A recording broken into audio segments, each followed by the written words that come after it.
Welcome to The Contractor's Daughter. I'm your host, Jeannie Ringcop, and I hope that you are subscribed. Otherwise, you may have missed an incredible series about conference success that you might want to go check out. But also, you've missed the introduction to this series. So you're going to want to go back and listen to the previous episode. It gives you an overview of what we are introducing to you and going over the first phase of the strategic growth wheel. And we talk about a really great analogy comparing it to going to a doctor almost for your business, and really how to think about this and reframe how you think about creating not just strategy in your business, but informed strategy that is unique and specific to your business, how you are currently perceived in the marketplace, how you want to be perceived. What are the opportunities that are available to you based on your strengths, your weaknesses, your customers, your partners, the specific geographic market that you work in, all of those things, and how you can really find all of that stuff to create an informed strategy. But then also, if you find some opportunities, the third step is how do you figure out what the right one is? And lastly, how do you make sure that you don't fall short on implementation? We've all been there. We've all looked back and said, oh, that was a great idea. Why couldn't we just follow through on it? We got distracted or too busy. So go back and get that high level overview. But as promised, today we are going to dive deeper into the first level, or the first action that you would take the very first time that you implement the strategic growth wheel in your business.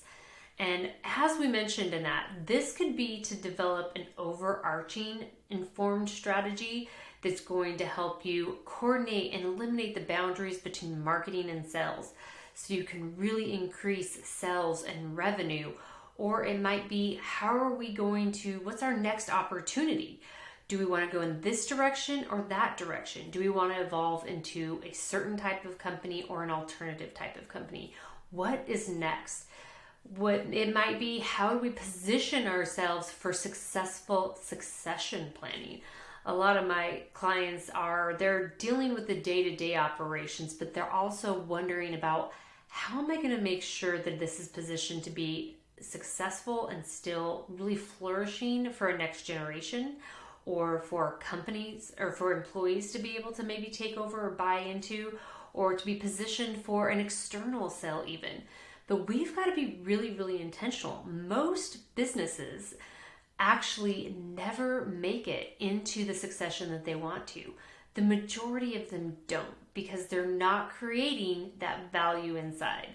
And having a strong value inside means having a strategy. When people are looking at your business or thinking about where it's going to be, able to take them in the future if they invest in it, they want to see that it has been strategic and that it's also thinking strategically and it has the processes and systems designed into it to help really create that value and has the momentum inside of the company.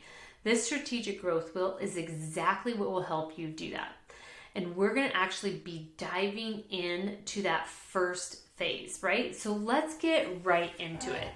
And I want to start by sharing a simple fact with you that we've learned from research, because as we're going to talk about in this phase, we are heavy into the research. But here it is.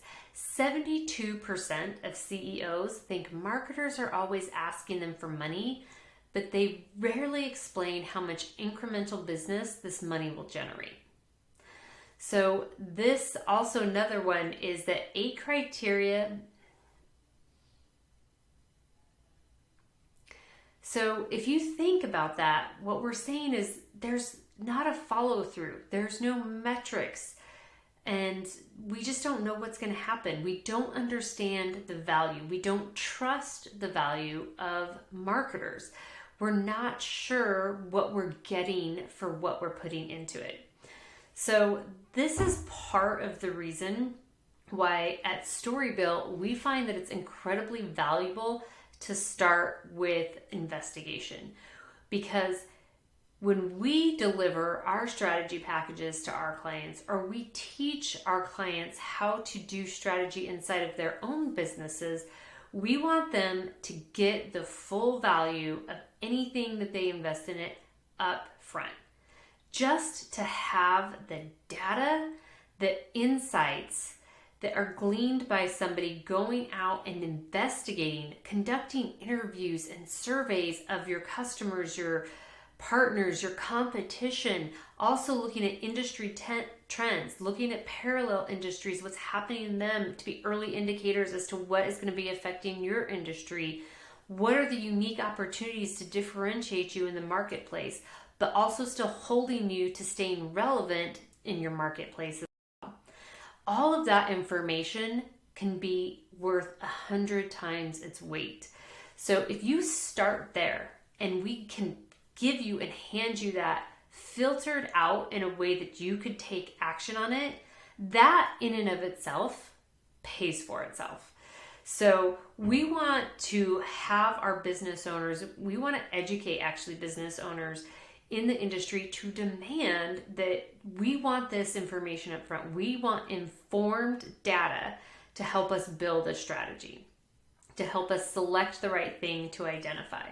So that's why it's so important, we believe, to really start with investigation, because it gives you an incredible amount of value right out of the gate. Just having all of these research, it's like having an R&D department inside of your company telling you how to better create your perceived brand and value in the marketplace. And this can be targeted towards workforce. How are you going to recruit workforce? How are you being perceived in the hearts and the minds of your current employees, which are some of your best resources in terms of attracting new ones? All of that stuff can be gleaned from this first phase of the strategic growth wheel, the investigation phase. So here's the red flag that we see inside of our companies a lot. When we know that we're not spending enough time on investigation, and I would say 9 out of 10 businesses aren't, because a lot of times we don't actually have that R&D built into our companies. And we're just not sure or familiar. We don't even know there's an opportunity to go out and hire that and bring it in and have somebody collect all of that data and bring it to us in a really concise, streamlined way. So what happens here, the red flag that we see, is you're focused on the wrong thing. So your focus is just wrong. You think you need to be spending time, selling a certain way to your customers, but what you don't know is maybe you're talking about one piece in your sales process, and mentally they're still way back here trying to figure out, wait, who are you? Are you a contractor, or are you a supplier? Like, I'm confused about what role you play and where you fit in. But if you haven't done the research, if you haven't actually interviewed them or had somebody interview them in a setting where they're going to be very, very open and feel comfortable, and that person's asking the right questions, and you're putting out surveys on a bigger, wider scale to get feedback out or back about how you're perceived, what people think, you may not even realize that. So it's so important to take time. Also, I can think of a specific situation where we went in to help a company they were growing incredibly well. They knew that they were going to need to bring almost double the size of their team, but they also knew that workforce was so incredibly tight right now. So they really wanted to come up with this strategy about, we need to get more intentional and strategic about, bringing in workforce, having a good solid pipeline of workforce so that we can maintain this growth. So it was a great reason to tackle this problem, and a great way to really take a first step into really developing strategy and building a brand strategy. So we came in and we started doing the research, and we started internally gathering primary data inside of this company. And what we found out is they were actually about to have mass exodus of their people, and they didn't even know it. And not only that, we needed to uncover, why was this happening? What were the opportunities to at least partially reverse this and back this up a little bit? So we actually had to go back to them and say, hey, you actually have 2 problems. It's not just that you need to recruit, it's that you have a major retention crisis on your hands that you didn't even know was going to happen. because they did not do a very good job on a regular basis of gathering feedback, staying in touch with their employees, which that in and of itself could have went a long ways towards alleviating the problem. So they really needed to approach the problem from two different angles. But by actually implementing some solutions into the retention piece, they actually found that those people were willing to partner with them and help them recruit. So it was something that if we hadn't really dived in, they would have continued to focus on the wrong thing. The recruiting piece, which while that was important, they really had a crisis on their hand that they hadn't even identified yet. So helping you focus on the right things in your business.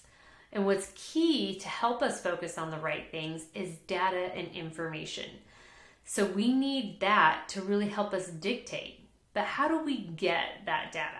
And we talked about in the last episode, there's two different types. We want primary and we want secondary.